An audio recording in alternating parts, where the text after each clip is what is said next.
conmemoran 10 años del terremoto y maremoto que asoló nuestras costas. Y tú tienes una exposición fotográfica aquí, Felipe, que nos trae a la memoria todo esto, ¿no?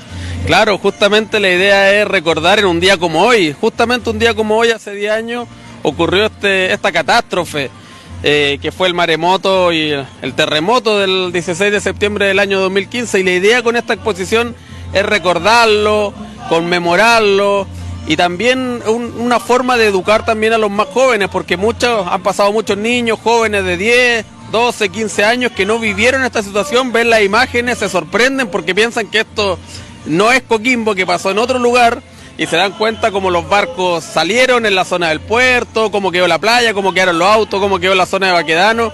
Así que esa es la idea, fundamentalmente conmemorar, recordar y que sea una instancia de aprendizaje para adultos y jóvenes. Claramente acá yo creo que se te deben haber acercado muchas personas que quizás no son de acá de la zona, y como bien dices tú, muchos jóvenes que quizás no vieron esto, que tienen 12 años, 13 años y que ellos solamente le contaron. Entonces tú te dedicaste básicamente a recopilar fotografías, un poco de historia, un poco de algunas experiencias de personas, y las plasmaste aquí en este Coquimbo Patrimonial. Sí, exactamente, y son fotografías nuestras, o sea, son fotografías de un integrante de la fundación que es Paulo Olivier, que es fotógrafo. Sí, Paulo es tremendo fotógrafo, ahora está dedicado a la fotografía de naturaleza, pero el 2015 salió a recorrer justamente esta zona de Baquedano, y estas son fotografías inéditas no se habían publicado nunca en realidad. Pablo las tenía guardadas, le pedí que ojalá pudiéramos publicarlas, accedió, así que la idea aquí es mostrarlo, pero además hacer un contexto histórico de lo que pasó en ese momento. O sea, también hay frases, por ejemplo, de autoridades de la época, del alcalde Galleguillo, de don Ricardo Larraguibel, que entró ahí en la aduana, entró todo el oleaje, de Ociel Velázquez, que tiene que ver con los industriales pesqueros.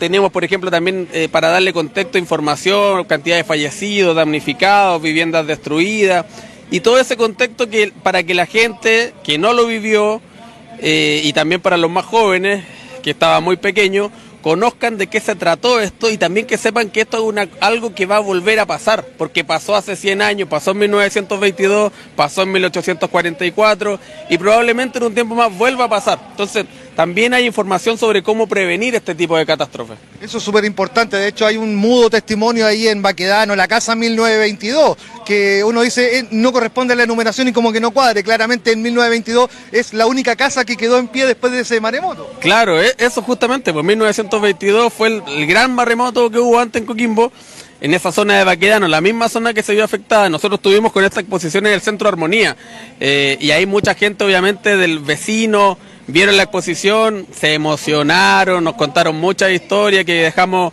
grabados, muchos testimonios, porque ellos la sufrieron en carne propia lo que fue todo ese periodo del maremoto, y perdieron absolutamente todo, o sea, no solo muebles, sino que la casa completa.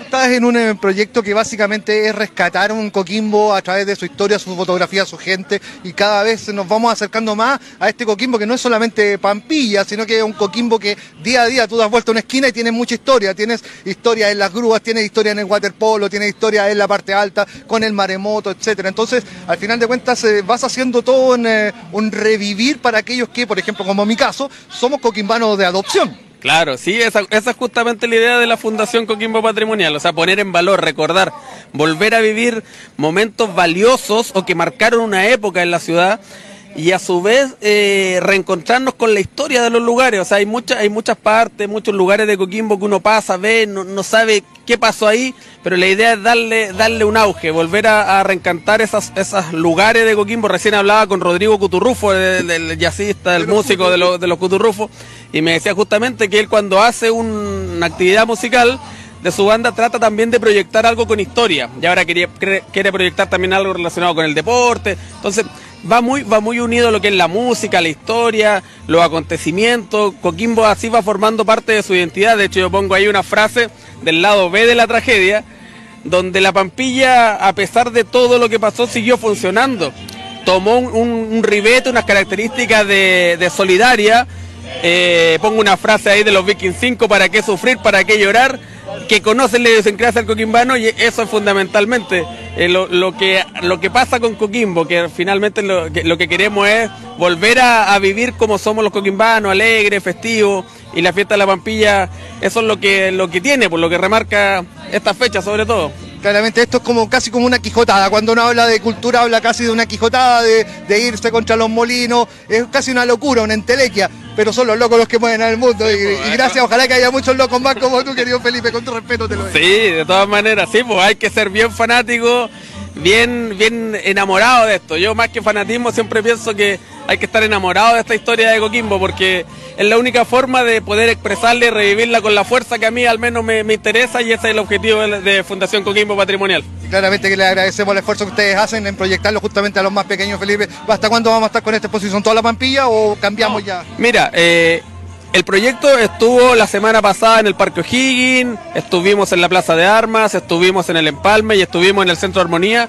Y hoy estamos acá en La Pampilla porque son los 10 años, se conmemora la fecha clave del maremoto, así que seguramente después la semana siguiente seguiremos con esta exposición en otros lugares, y después todo este material se entrega a la Biblioteca Municipal de Coquimbo y ellos lo empiezan a mostrar en las diferentes bibliotecas, colegios, etcétera.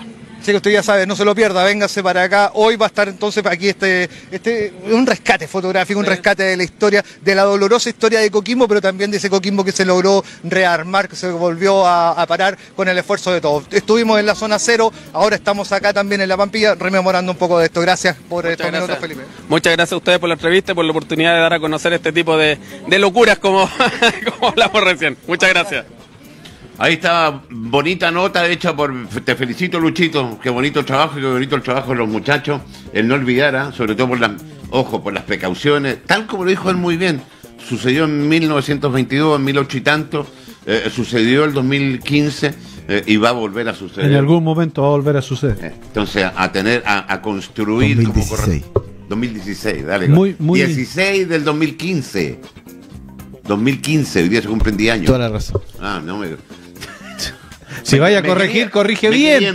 Me quería enredar, claro, pasó lo mismo, ¿no? Me tenéis más enredado, yo ya estaba más enredado, ¿no? No me cambié. 16 de septiembre del 2015, se cumplen 10 años, pues, hijo. Bonito reporte. Muy importante sacar las mejores conclusiones, sacar el mejor aprendizaje. Así es. Y la próxima vez que suceda, estar más preparado de lo que estábamos. Tal cual. No podemos bajar los brazos. Sabemos que en algún momento se va a repetir. No sabemos cuándo, pero tenemos que estar preparados. Porque la verdad, tú fuiste allá, yo también estuve allá en la zona cero y era tremendo, era terrible. Y no fue el terremoto, no hay que olvidar eso, que el terremoto, ¿cuánto fue? ¿8.6, 8.4? No fue el terremoto, sino que fue el tsunami, el que destruyó. El tsunami fue el que destruyó fundamentalmente todo. La verdad que es impresionante. Ya nos vamos a ir a la primera pausa cortita porque tenemos